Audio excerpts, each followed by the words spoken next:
Hello. Hi, how are you? Good. Kathleen? Yeah, Jesse, right? Yes.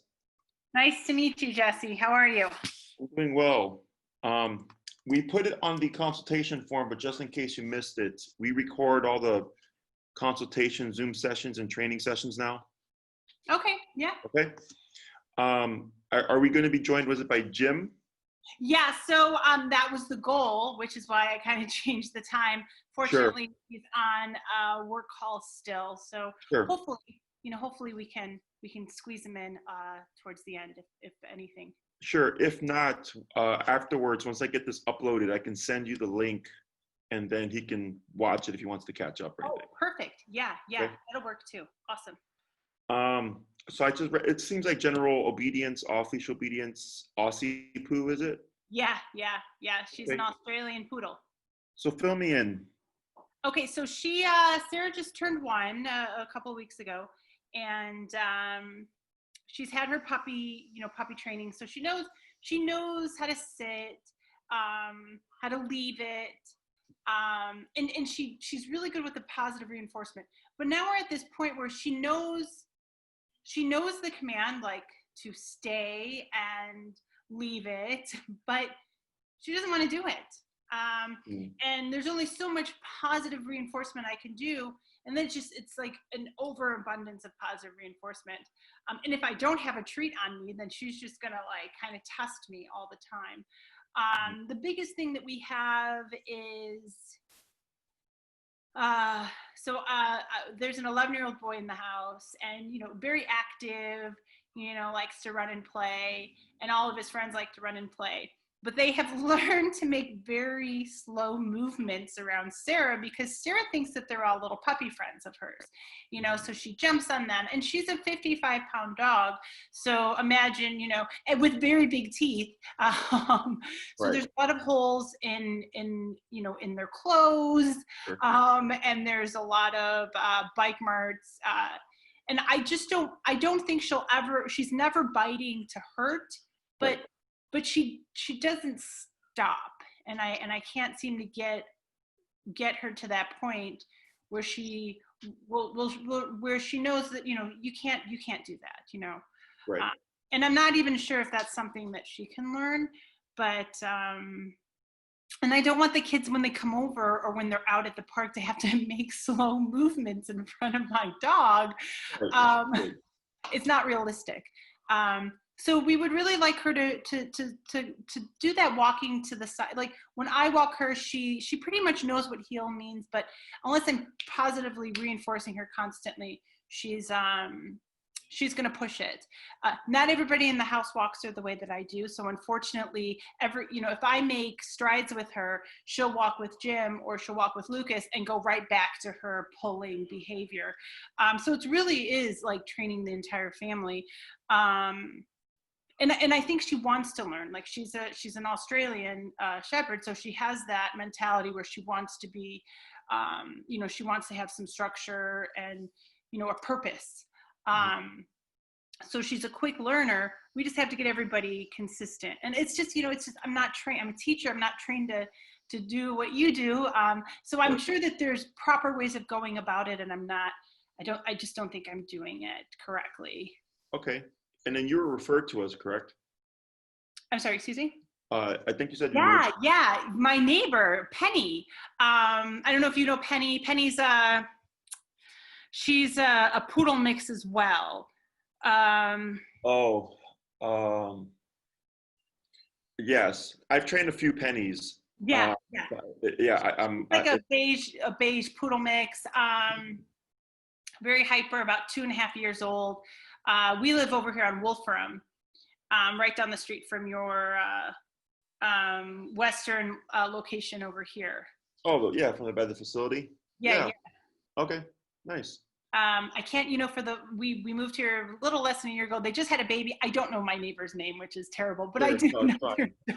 I'd have to think about it, but I remember training a poodle named Penny. I just gotta really dig, because I've trained a lot of dogs. I was watching some of your YouTube videos. There's a lot of them. Yes. So is there anything else I should know about your dog? No, she's pretty calm outside of, that's one thing people say all the time is, she's so calm, which is interesting because like I said, the moment she sees kids, it's like a totally different dog. Okay. So it's pretty standard stuff, everything that you're dealing with, nothing out the ordinary. Okay. Everything that you mentioned can be addressed. Okay. But I think it's really just the understanding of when we talk about realistic. Yeah. Like, did you say you're a teacher? Yeah. Okay. So I say this to everybody, and in the consultation, I say it during training, and everybody forgets, and they kind of look at their dog as a human, right? Yeah. So imagine, I'm sorry, what's your dog's name? Sarah. Sarah. Imagine Sarah as a 3 to 4 year old child, forever. Yeah. Oh, really? Forever? Yeah, forever. Wow. Yeah. They don't, a human, we 3, 4, 5, 6, 7. We There's keep a progression. There's some, yeah. Yeah. A dog's cap is 3 to 4. Wow. Okay. So you have a little toddler forever now. Okay. So, which is kind of good because then I could perfect. So it's nice because it's simpler, right? The things we need her to do. Yeah. But the reason why I use that is a dog's learning capacity is about a 3 to 4 year old child. Yeah. Intelligence wise. But we would never expect a 3 to 4 year old child to just like learn something and do it. Like they're constantly being instructed, go get dressed, go wash your hands, go to the bathroom, do your homework, put up your toys, right? Yeah. And as a human, we were both reactive and proactive. Okay. So like a child or, an adult can decide one day, like, I'm going to do this. Just do it, right? Just decide to do it. Yeah. But also if something happens, we're reactive or we will respond, right? Yeah. Dogs are reactive. They're not proactive. Yeah. Okay. So many people think once I train my dog's going to learn and choose to be a good dog. Yeah. That's but not that's how it works. Proactiveness that they don't have. Gotcha. Correct, right? So the thought process behind, if I teach my dog how to heel, one day they'll just heel. And I go, no. Yeah. It's because you're instructing them because they are a 3 to 4 year old child. Yeah. So does that mean it's like forever I'll have to instruct her to, or will it just be kind of like the brain gets wired in their brain? Is it realistic to think that eventually she will just know when she's next to me that she has to heel? And then me being the proactive one, when I see another dog, just reminding her heel. Right. So the way obedience works is I look at it as control when you need it. Yeah. Okay. So let's say you're walking with Sarah. I keep wanting to say Penny now. Yeah. I'm sorry. Yeah. I'll show you.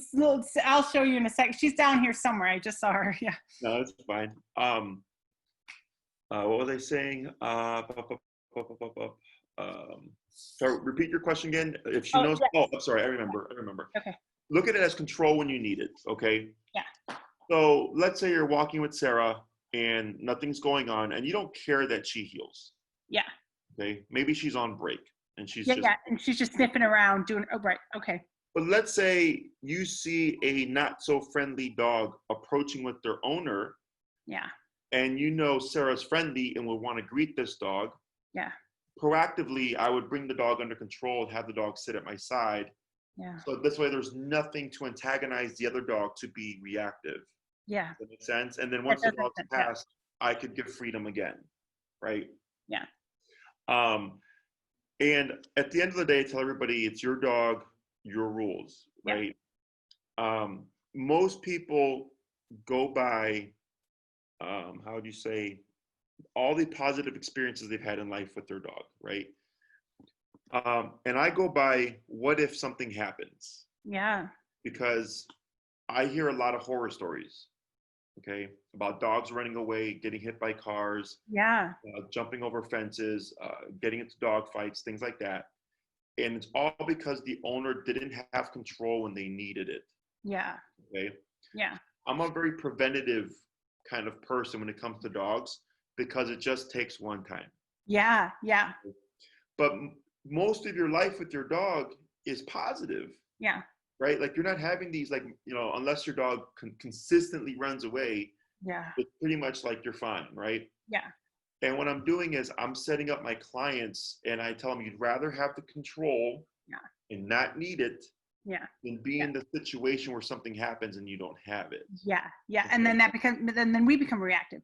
I'm constantly thinking of her as, so we have a rooftop and she will jump into the next, because it's just a row of townhouses.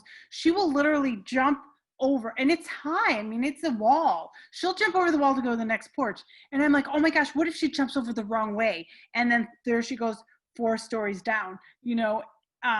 That's how I think. I think if I want to make sure that she has boundaries, because, you know. Correct. Yeah. And there's certain things that are easier than others. Okay. Yeah. Setting boundaries like that she will retain more often than not is easier. Okay. Okay, because it's something that she comes across on a regular basis. Yeah. Yeah. Right. It's just the rooftop, you know, that she's very familiar. Yeah. But when we go outside to the park where there's so many variables, that's the difference. Okay. Right. So for things like that, you want to correct, for instance, the jumping and nipping at the kids. And, you know, she's playing, possibly jumping over the wrong way in the rooftop, is easier because you're just stopping a behavior. Okay, so think of obedience as education, and think of behavior as morality. Okay. Okay, sit, stay, come, math, English, science. Don't jump, don't bark, don't bite, don't lie, don't steal, don't cheat. Okay. Okay. So education doesn't make for a good person. A good person doesn't make for a genius. They don't overlap, right? So with children, in my opinion, it's the parents' responsibility to raise morality, right? And help them practice with their homework. And they go to school, and the school handles education. So it's split, right? For your dog, you're doing both. Nice. Okay. And when we want to stop a behavior, you know, with your understanding of children, it's different for humans, but like, what's the approach when we're trying to stop a behavior with children?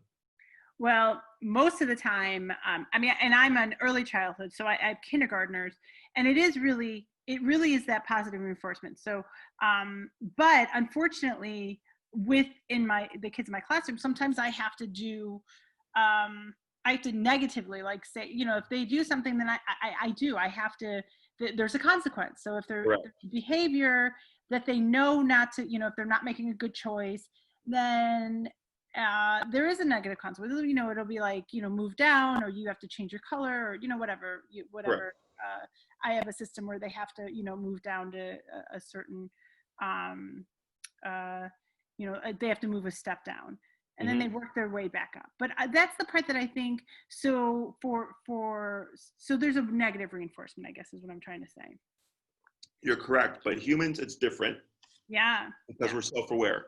Yes. So, like, let's say, I'm just make an example from when you told me, if the children have colors, maybe the colors come with different privileges. Right. So when you step down, you're losing the privilege. So then that motivates the child of, I want to get back up to that color. Right. Unfortunately for dogs, they don't have that self-awareness. Right. If Sarah did something to another dog and they didn't like it, how do you think they would provide consequence to Sarah? Oh yeah, they like nip at her. And she gets it all the time. Or they'll like hit her over the head with their paw. You know, So dogs, like, a very common thought process is put the dog in timeout. Right. But the dog doesn't understand that. Okay. So they do physical consequence where they bite each other. Okay. And the severity of the bite is determined by the dog that's doing the correction. And there's variables there, but for the most part, it's all physical. Right. So when we provide consequences for things, it's the same concept where we have to provide a physical aversion to deter things. Obedience is a little bit different. Okay. So deterring things is easy because it's just it's positive punishment, meaning adding something bad, Yeah. right, to deter the behavior in the future. Yeah. So like I was raised old school, I was spanked. Yeah. Okay. So my parents, and things shifted with schools because just when I got into first grade, they removed physical punishment in schools. Yeah. But I remember the first time they did spank me at school, my mom went in there and said, "You don't do that. I do that." Okay. Yeah. And she's like, Yeah. "You just tell me, I'll do it. Don't worry about it. I'll do it, but you Yeah. don't touch him," right? You just tell me and I'll take care of it. Yeah. Correct, right? And now the world's kind of shifted now. Yeah. With consequences and stuff. But I was raised old school. I was spanked. Yeah. It hurt, but the intention, of course, was not to hurt. It was to teach a lesson, right? Yeah. So dogs are very much in that realm of physical consequences. They will never mature or I don't want to say evolve, because maybe they do, or they could talk things out. Yeah. You know, become self-aware and go, man, I shouldn't have jumped on the kid. Now I'm in the kennel, and now it's boring, you know? So.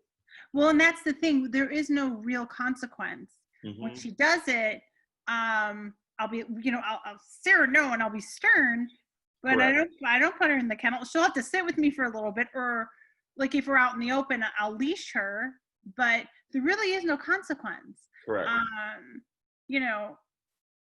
Because she doesn't understand, there isn't, it's clear she doesn't understand. Yes.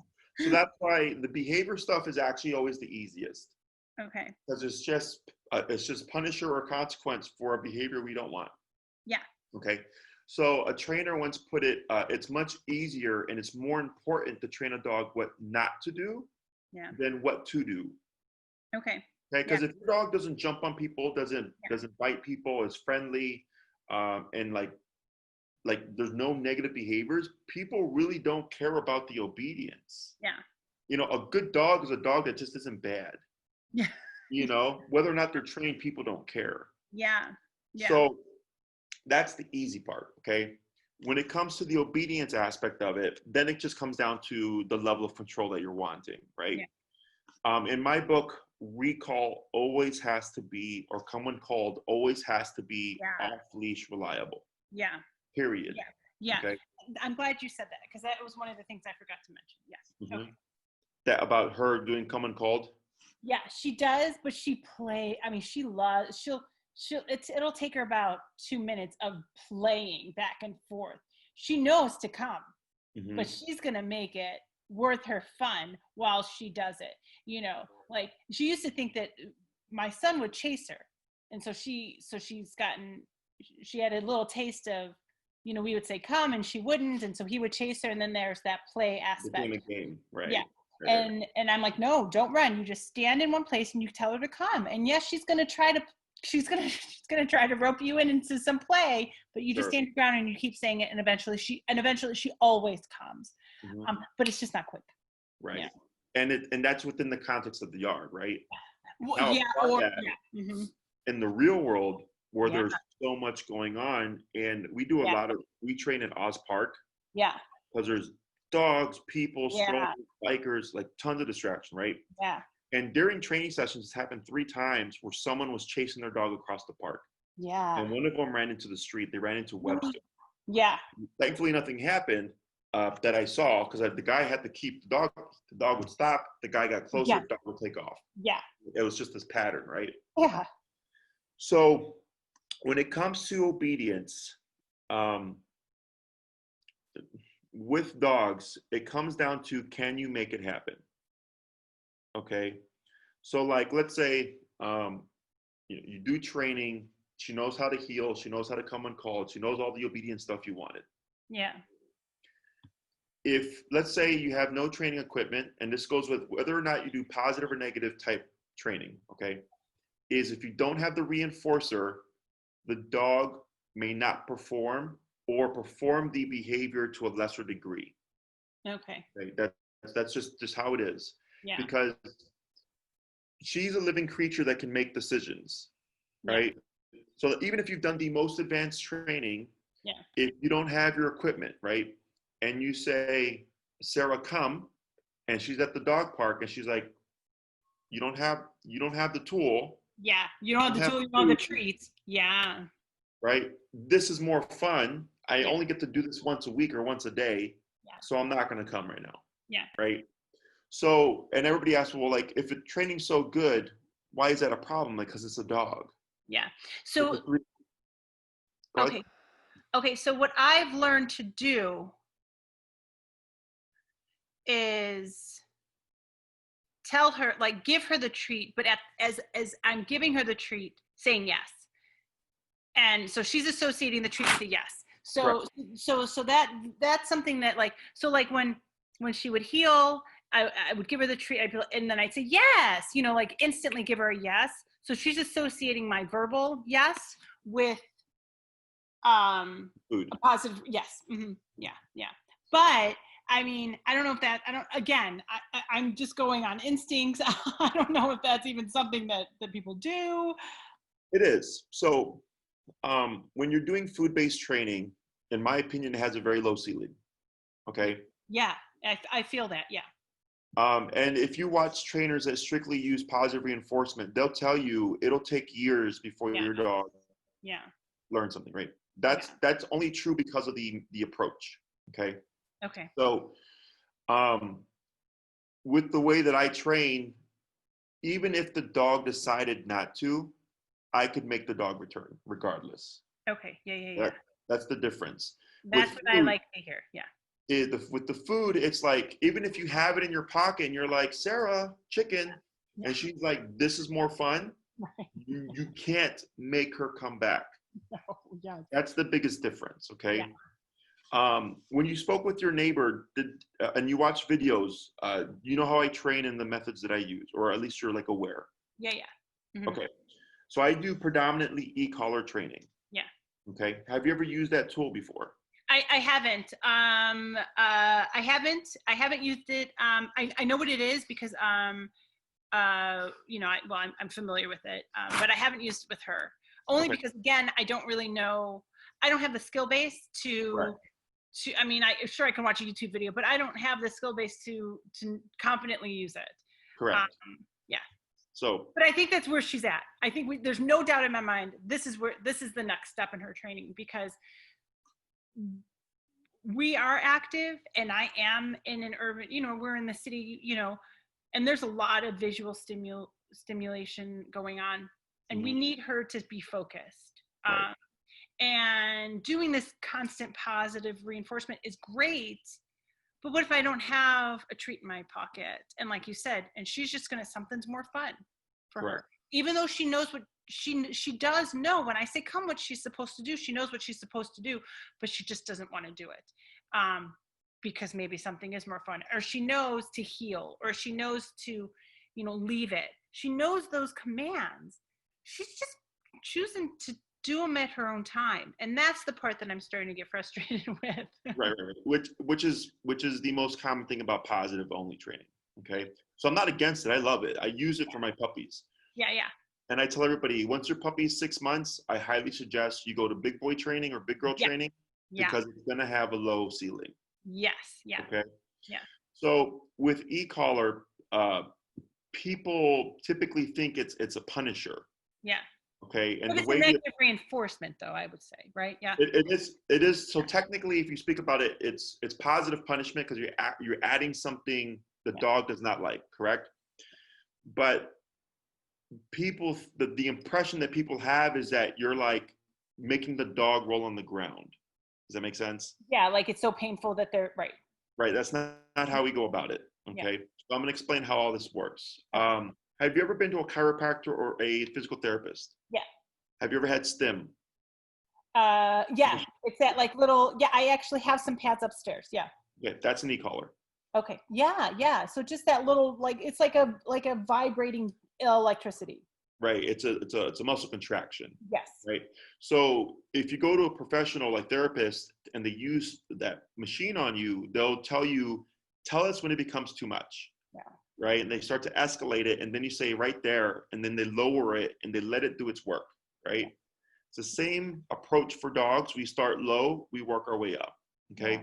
I don't know what Sarah's number is. Sarah knows that. Yeah. Okay. So once we find the dog's working number, which is the number that they listen to and respect, and we're in a real environment, we're in people, dogs, distraction. Okay. Yeah. Yeah. And you're going to cut through all of that, because now what I love about e-collar is, even if the dog is very timid or very stubborn, Yeah. I don't need to be physically forceful. Yeah. It's all done through the muscle contraction. Yeah. Okay, at the press of a button. And if the dog is really distracted, I just need to raise the power to break through the distraction to communicate with the dog. Yeah. Okay. And then we start training. Then we do the obedience stuff, and we start, what we do is what's called pressure work. Okay. We teach everything, even if the dog is already trained with food or maybe from a previous trainer, we train everything from zero to, or from ground zero through the remote. Okay. Yeah. Yeah. So have you ever pulled up and pressed down to make Sarah sit? No. No? Have No. you ever seen anybody do that? I have, we taught her to just the hand motion. So we don't put anything, we don't touch her in any way. Okay. So it's just that, this sit, The she knows, signal. yeah, because you can't push her butt down. I mean, I've I've seen my son do it, and I'm like, she'll resist you. There's no pushing her butt down. Right? Yeah. So it's normal for a dog to resist, but it's really like, in most cases, when you pull up on the collar and you push down, the dog will sit. Oh, okay. Yeah. Yeah. So it's physical pressure to guide the dog into a position, and once they go into position, we release the pressure, right? So that's pressure work. It's the same thing with the e-collar, right? So the button, like the stim is happening, and the moment I get what I'm looking for, I stop. Yeah. So she thinks, oh, if you tell me to sit, this happens. Yeah. Yeah. And the moment I put my butt down, it goes away. Yeah. Yeah.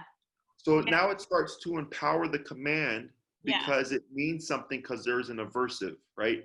Okay. But aversive or consequence doesn't mean it has to be painful or it has to be punishing. Yeah. Okay, that's the main thing. People tend to think, you say sit, if the dog doesn't do it, you blast them. And I go, no, that's not how it works. Yeah. Yeah. Okay?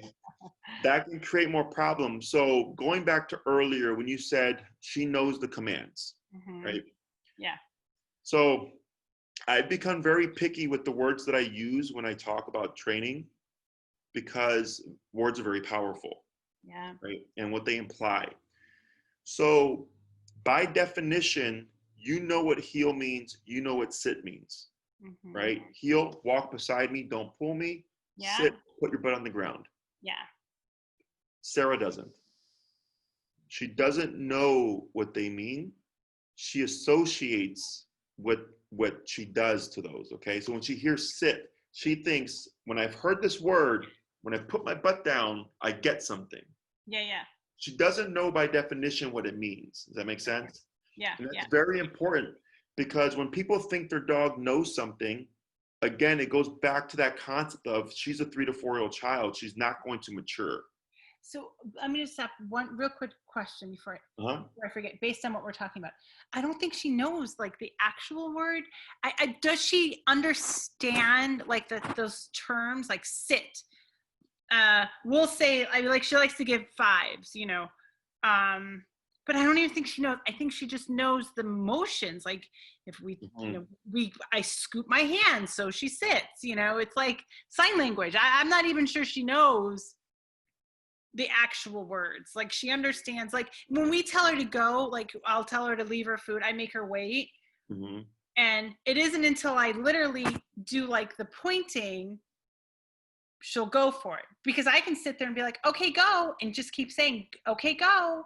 Like that's the command. But unless she doesn't, that term, she doesn't understand, but she does understand when I do that swooping point. Does that make sense? Right. So what I'm getting at with the knowing aspect of it, is more so the definition of what we're asking. Yeah. Okay. So what she knows is. Yeah, they have those suspicious quotes. Right. Exactly. Right? It's a response. Whether you do this, right, or you say sit.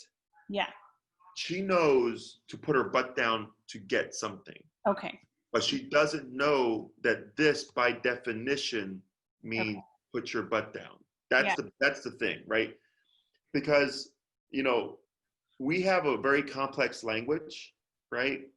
We Yeah. know thousands of words by definition. And if someone asks you, like, what does stand mean? What does sit mean? What does, get out mean? By definition, you could explain it.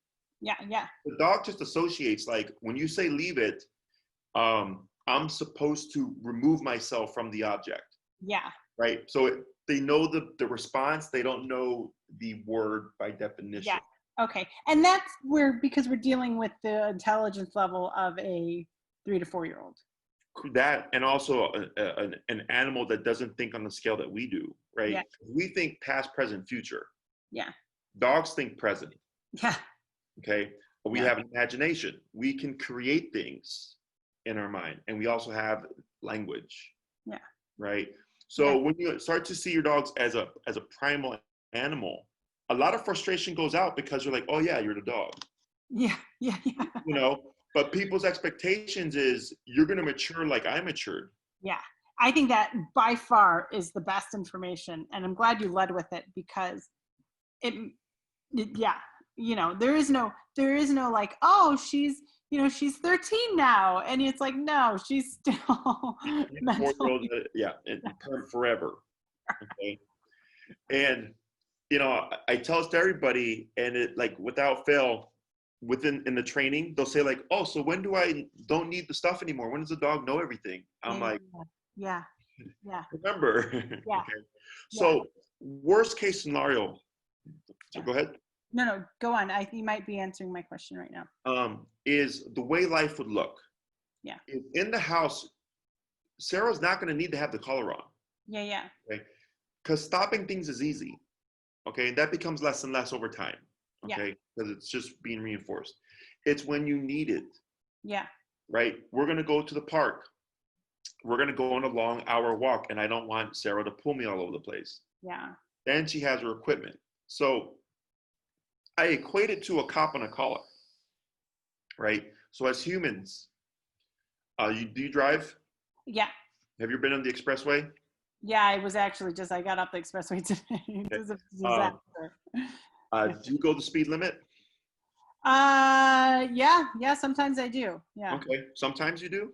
Well, I mean, it all depends which road I'm driving on. Let's be real. I mean, if I'm doing South Shore Drive, then you got to keep it at 55, because it's a speed trap on South Shore Drive. So I do keep it there. But generally, if there's no speed trap, I'm going to go, faster, right? Everybody does. Yeah. Everybody does, right? So not to put you on the spot, okay? I'm not undercover or anything like that. But the reason why I point that out is opportunistic behavior. Yes. When because you said it yourself, 55, because it's a speed trap. There's cops. Consequence is possible. Yeah. So you drive accordingly. Yes. Yeah. But when you're safe from a potential ticket or whatever, you go faster. So do I. Yeah. Dogs. You don't have the equipment. There's no cop present. Yeah. Then why do I need to listen? Yeah. Right. And I think it's so interesting that everybody expects their dog to be perfect once they're trained and they don't need to do anything anymore. Yeah.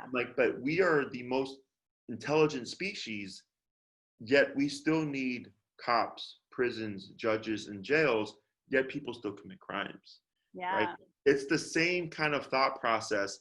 So once it clicks and people go like, oh, right, makes complete sense. Yeah. It's easy peasy. So then we're gonna take Sarah somewhere. We're gonna need that control. Where's the equipment? Okay, because that's just how it is.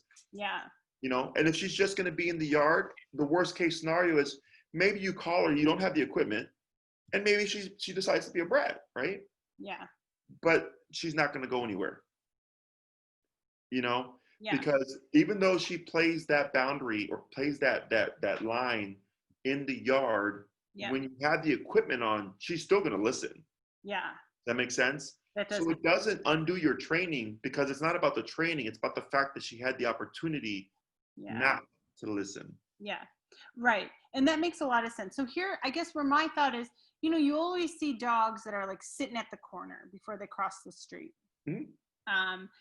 You know, like I'll see dogs that are trained to walk next to their owner, but without any equipment. Like, is there an evolution that happens in her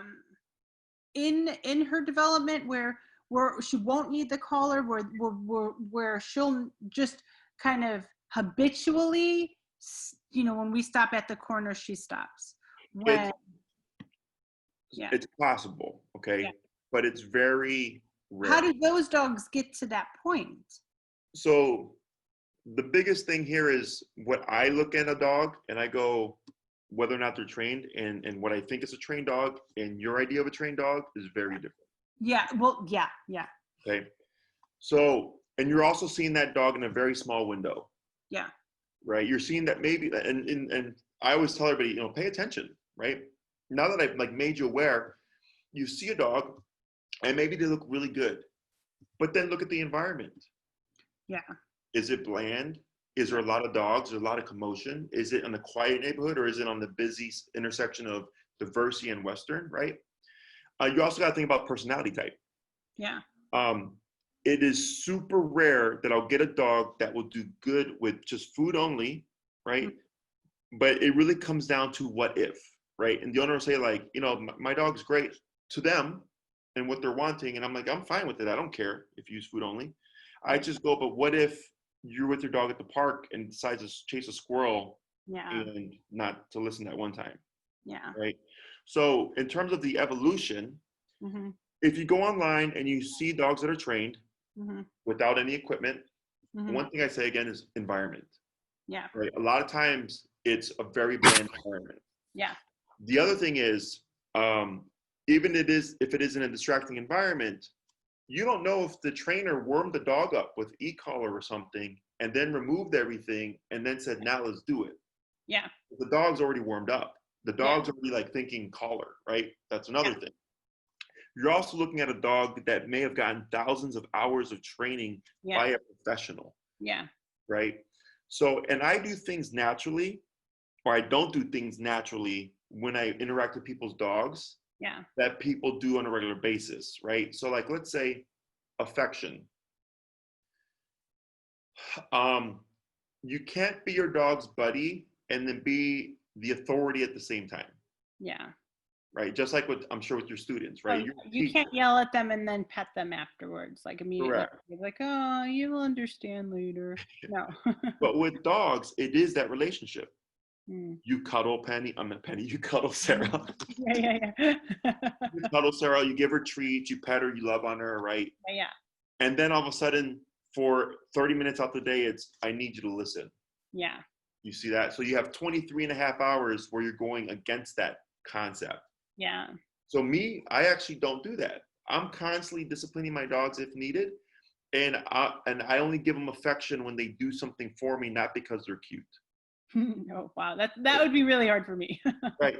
And like, I don't care at the end of the day, right? It's your dog, but that's how I naturally am. And that actually helps me. Yeah. That's why me personally, I don't need equipment on my dogs because of how I am. Yeah.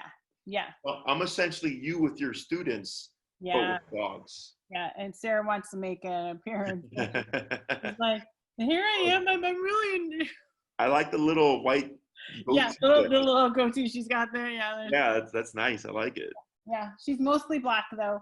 And I think you're right though. I think that there's a lot of positive. I mean, I'm always giving her affection because she's most of the time very mellow dog. Mm-hmm. So I'm just wondering how we do this, you know, how we do this. So, because I would like it for her to, in an ideal world, Jessie, it would be nice if I can have her, if I can utilize her intelligence, which is, you know, she's very obedient when I need her to be, when she's with me. I would like to utilize that across the board. Sure. And yeah, you know, and make it, I mean, I think out of everybody in the house, I'm the one who gives her the most affection. So I don't understand why she's so mean or not obedient with the other people in the house. Okay. Who works So with the most? Training. I do. That's Yeah. why. Yeah. Oh, okay. Because Yeah. dogs don't just transfer things, Okay. right? Like let's say you and Jim, correct? Yeah. Let's say you did 80% of the training and Jim did 20, right? Yeah. That's And about Jim right. says sit, okay? Yeah. She might go over and walk to you and sit for you Yes. because you've Yeah. done most of the work, Okay. right? So it is possible to get it across the board. That's not a problem. Okay. It's only a problem depending again on the tools that you use. Okay. Okay. Yeah. So one of the things that I love about eCollar is that transference is very high. Yeah. So once whoever works with Penny, right? Yeah. Sarah. I'm sorry I told you about Penny. Sarah. Yeah. I'm so sorry. It's okay. I guess it's because I think of Sarah more as a human name. Yeah, it is. Yes. Yeah, and Penny more like a dog name. So I'll get it right. It's a very human name. Yes. My neighbor's name is Sarah, and it's always like, oh, Sarah was so bad today. Not you, though. Oh, really? So Sarah, funny. get over here. Yeah, right. So let's say, you work with Sarah, right? And then Jim comes in. Yeah. As long as he knows the exercises Yeah. and he repeats them, Yeah. 80% transfers over. Yeah. Okay. That's So 100%. Yeah. Yeah. that's why eCollar is so effective the Yeah. way that I teach it. Yeah. So like typically what I would do pre-COVID was I would handle the dog, Yeah. give it to the owner, and Yeah. right off the bat, 80% just transfers. Yeah. Yeah. But now what we've been doing is I'm verbally coaching people so I don't touch the dog, Yeah. right? And they're loving it because they're learning everything from Yeah. scratch, Yeah. right? So what And this happened? is all done at Oz Park, yeah? Correct. Gotcha. Yeah. So I had a family. I worked with the husband, and then he gave the remote to his wife, and she worked with the dog, and then they gave it to him, the son, and Yeah. boom, across the board, the Oh, same nice. Yeah. thing. Yeah. I had another client, or have another client. The daughter came like on the 4th lesson, didn't touch the dog at all, period, nothing. Yeah. Just handed it over, boom, there it is. Yeah. Yeah. It's super simple. That is. Okay. Yeah. Yeah. So, and that's why I put those videos up so that people can see, one, that eCollar isn't a torture device. Yeah. Okay? And it's very effective. Yeah. And they can see it it's uncut beginning to end, and they go, oh wow, like that's like this guy's in the middle of Busy Oz Park. Yeah. And at the end of the class, the dog's actually doing everything, no problem. Yeah. And then they see the progress from class 1 to 2 to 3 to 4 to 5. Yeah. So the proof is there. So yeah, eCollar transference is very high. Okay. The only thing would be like how's your son? He'll be 12 next week. So yeah. Okay. Yeah. So Super the only thing about kids is if they don't understand or if they're not comfortable with consequence, yeah. is they have a hard time with that. That's something different aside from the tool, right? Yeah. But I had a young man who was 10 years old, and he was very mature. He was actually on the Chef Junior show with Gordon Ramsay. Okay. He was one of the junior chefs, right? Yeah. So his parents didn't do the training, he did. And I was just like, right? Right. And he understood it. He took it. He understood discipline. Like his parents raised him, and he's like, I get it, So he was able to train his dog. He was only 10 years old. Yeah. And the dog was a little miniature schnauzer, so she was like 20 pounds. Yeah.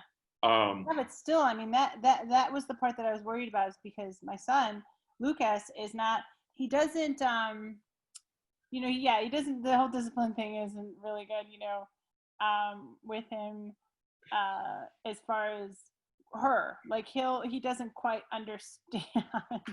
right. So he tries to exercise his authority, but he's, there's really not that much going on when he does it.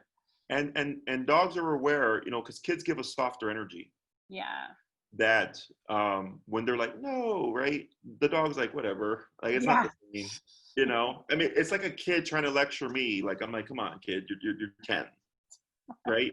Yeah. So, Bad but true. Yeah. so it's not that Sarah won't listen to Lucas. Um, it's whether or not he's comfortable enough to repeat Yeah. or do the exercises, you know, and that's what shifts that relationship. Okay. In my opinion, not the biggest deal. Because as he matures and he gets older, of course. That's what I was thinking too. Yeah. Yeah.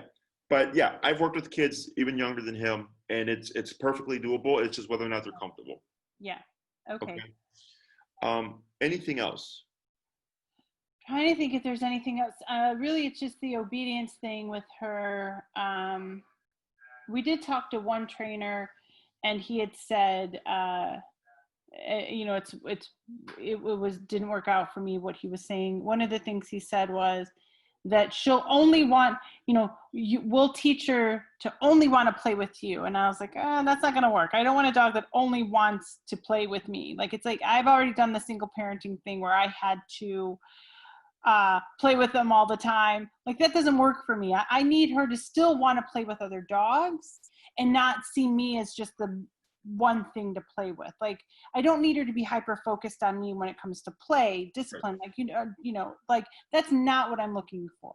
We're looking for a dog who still knows how to interact with other dogs in a playful way, but also have that discipline. It sounds like that. I don't. This is just an assumption or a guess that that trainer may have been a positive only, or very much. No, he was definitely he was the e-collar. He was an e-collar and the prong collar. I mean, I didn't understand that thought. Like I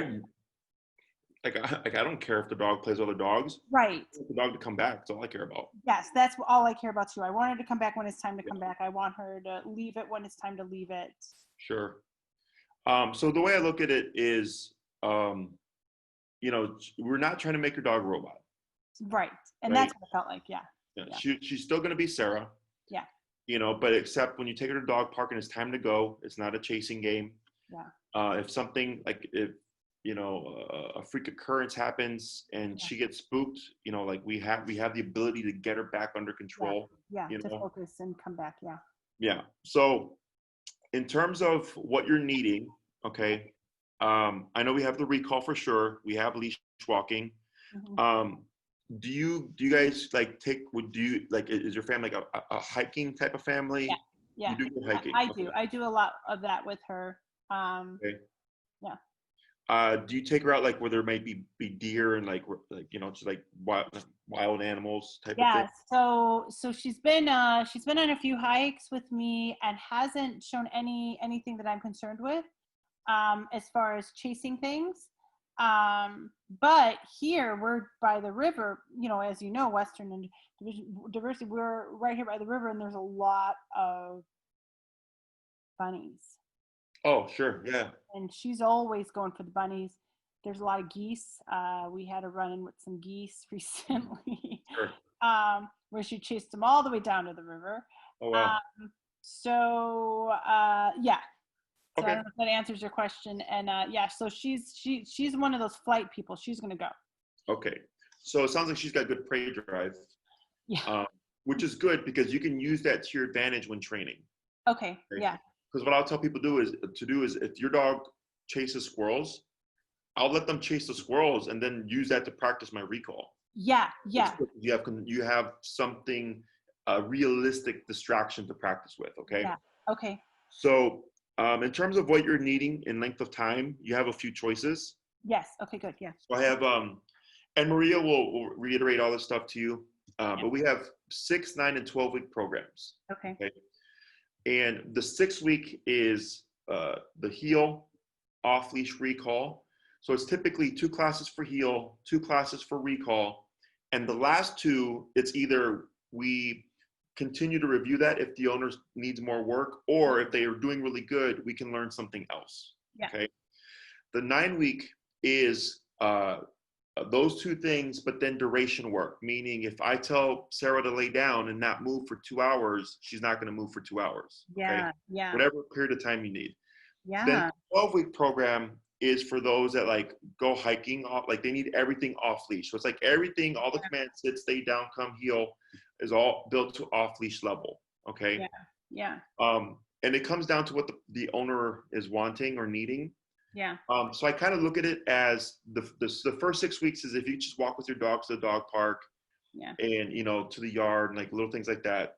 That's like 6 weeks. 9-week is that stuff. Plus we go to like restaurant patios, Yeah. or you go to friends' houses and you don't want the dog to be just always running around. Yeah. Constantly pulling back or whatever. Right. Yeah. Correct. And then 12-week is, yeah, we do all that stuff. Plus we do a lot of like, we go to the lake or a cabin at the lake or stuff like that. Yeah. And it's really just whatever you're needing and wanting. And what we've done for those people that have been meeting us at Oz Park is we've provided 2 complimentary Zoom sessions for the stuff inside the home. Yeah. Or if you have like any just questions, instead of wasting time at the park on questions, Yeah. we can use that time to do more hands-on stuff. And then the Zooms are for any kind of questions or problems that you might be having or issues within the home. Okay. Yeah. Yeah. Okay. And then what are we responsible? Oh, before I forget, what about like the 2-week training? Do you do that like where you take them away for a couple weeks? Oh, like a board and train? Sure. Yeah. Yeah. So we do that. How old is she? She's a year. She just turned a year. Okay.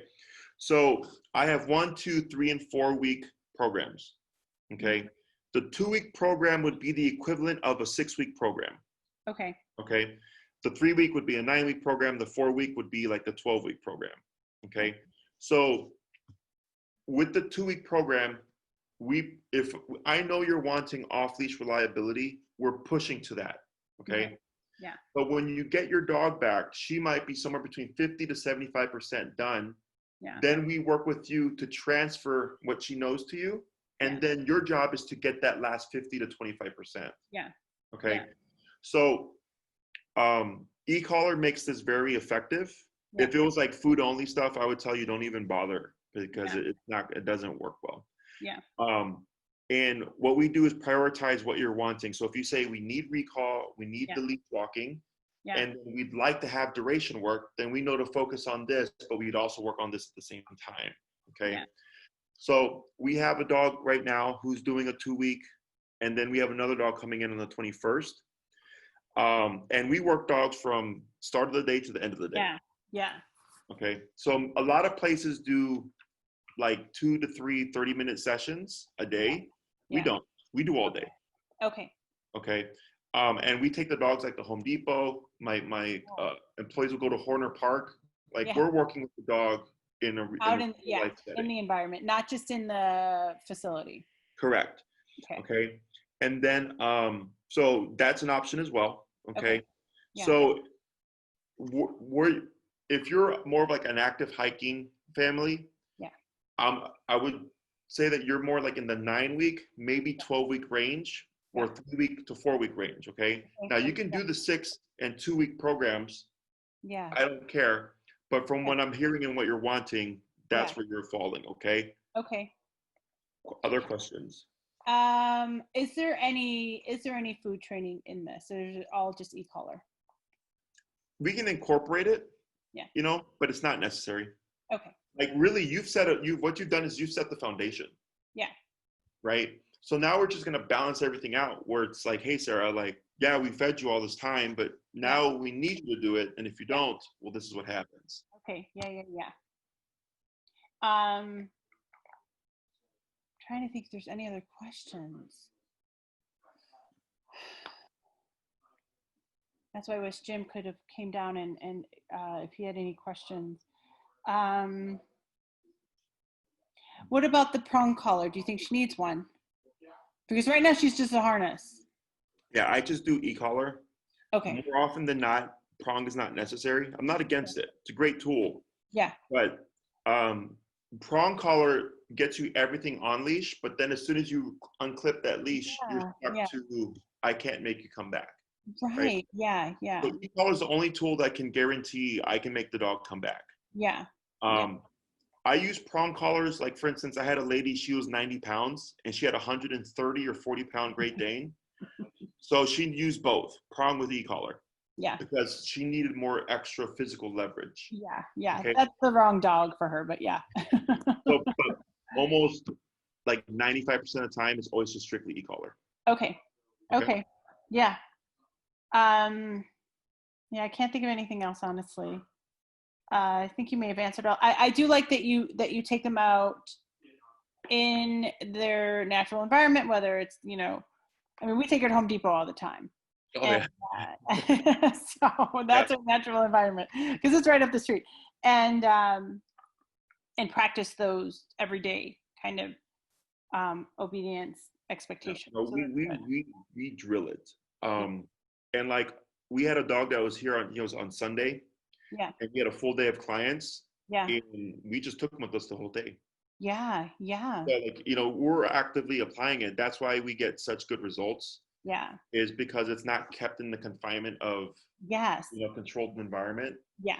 You Well, know, I'm like, that was that's unique because the trainer that I saw last week, it was just strictly the facility.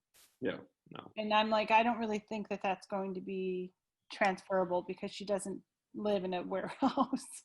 Yeah, no. No, we do real world Yeah. dog training as it's put. Okay. Yeah. Okay. Well, that's really helpful. I mean, thank you so much for scheduling this with me and answering all my questions. I think the best thing is to have Jim do his homework now and watch this video since he couldn't make it. Yeah. I'll get it uploaded and I'll send it to Maria so she can send you the link. Yeah. And Yeah. I'll tell her to forward you the pricing and stuff. Yeah. She'll be able to help you with everything going forward. Okay. If you boarded her, it would be the facility over here on Western, right? Correct.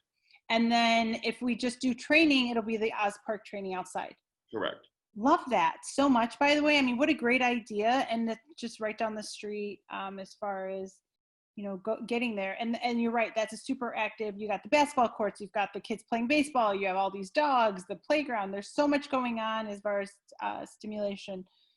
So that would be interesting to see. Yeah, if you could get your dog to listen there, going home and being in your neighborhood is easy peasy. Yeah, right? So absolutely. Okay, good. What do we have to get to prepare? We have to get an e-collar. Is that something you provide or do we get it? You'll get on Amazon. Maria Okay. will send you the two models. How much does Sarah weigh? About 55. 55. So you have two options. Yeah. Does she have like a thicker, dense coat?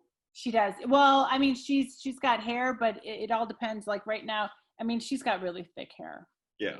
So there's two models that she would kind of categorize under. One runs about 287 with tax. The other about 352 with tax. Okay. They're waterproof. They last a really long time. Yeah. Yeah. Okay. I've had mine for 8 years, no problems.